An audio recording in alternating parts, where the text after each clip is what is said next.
Rex stood in the middle of his empty ship, watching the other pull into the dock. Not that they would know he was watching from beneath his hood. Nor would they really care. It was a pirate ship, and pirates were far more crude than subtle. Though neither this ship nor its occupants were what you would call normal pirates. For one, the ship was plated in steel, and strange contraptions led to the deck. Even the captain appeared to have a few too many gears and devices strapped to his long coat. Rex watched him muttering with an older, Germanic-looking fellow before he climbed down the side of his ship, boots landing with a dull thud on the rotting wood of the dock.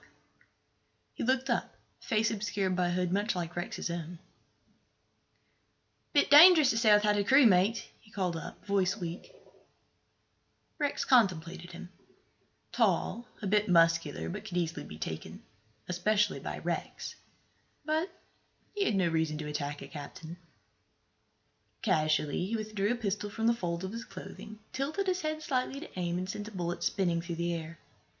The body of one of the man's crew members fell to the deck with a thunk. "I think I can take care of myself," he replied. The man's body tensed with some emotion. Rex couldn't quite tell what at this distance. He tucked the pistol away and dropped expertly over the side of his ship, landing in a crouch on the dock. His fingers brushed the salt-crusted planks as he straightened. Not fear, fury, maybe grief, he thought. That was strange. He could understand being mad over a dead crew member, but not saddened. Something in him twitched. The man reached out towards Rex. "Don't touch my crew." Rex carelessly batted the arm away and clamped his hand around the man's slender throat. "Don't touch me," he replied, voice deep. The man struggled, trying to pry Rex's hands apart, but all that he succeeded in doing was dropping his hood. Rex stepped back. "Ah," he said after a moment. "That might explain the annoyance factor." "Why? Do you recognize me?" "No, but I recognize your sex." "And what difference does that make?" "I don't kill women," Rex replied. The captain, who was in fact a young woman, stood up with flashing eyes. Rex brushed past her, moving towards the port. "Who are you?" she demanded, boots scraping against the dock as she turned. Rex stopped. "I nearly kill her, and she continues to badger me?" "Rex," he replied, and he walked on, ignoring her. "Good to meet you too, then," she called after him. She muttered under his breath, commenting on his questionable parentage. Rex smirked. Ginny Gale Smith didn't catch sight of Rex again. Perhaps that was a good thing. She had the tendency to get on people's nerves, and she hardly liked being choked. Her mind whirled as she made her way down the cobblestone street, absently fiddling with the goggles on her head. "Jen?" a voice called. Ginny turned. Leaning against a palm tree as though he hadn't a care in the world was James the Sparrow Shipley. "Shipley!" she said, smiling. There had been a time when seeing him would have made her run in the other direction, but they were close friends now. Trying to kill one another could do that. "Long time no see," he grinned. He wore a long black coat, even longer than hers, and a shirt that was loose at the top.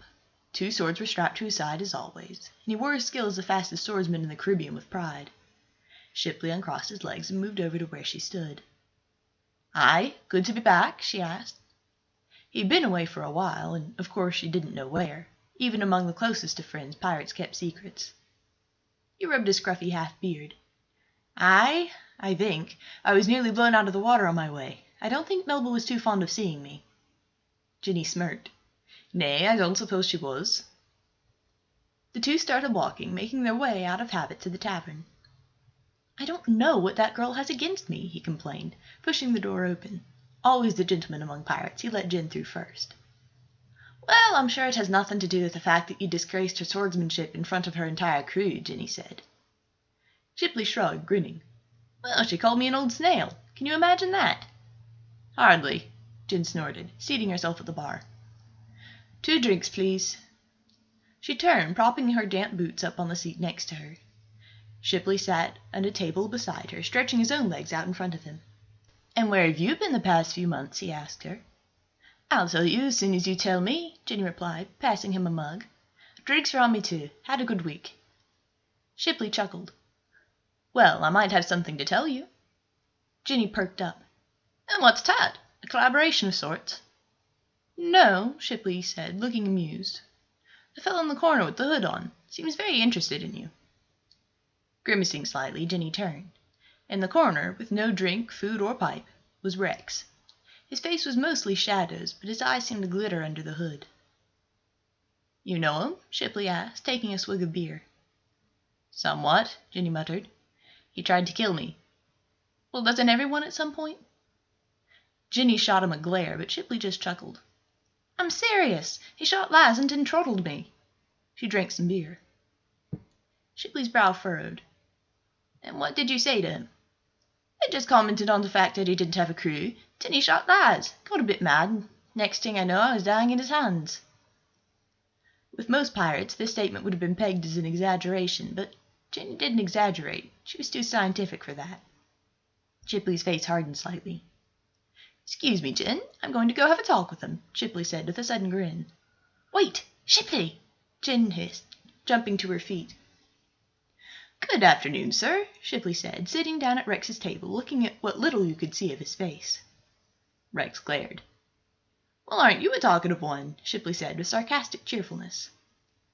I suppose you're with the other annoying one? Rex grunted. Ginny Smith? As a matter of fact, I am.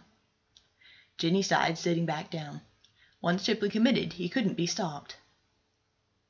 Both men looked casual, sitting loosely, but their gazes were intense and the air was thick with anticipation.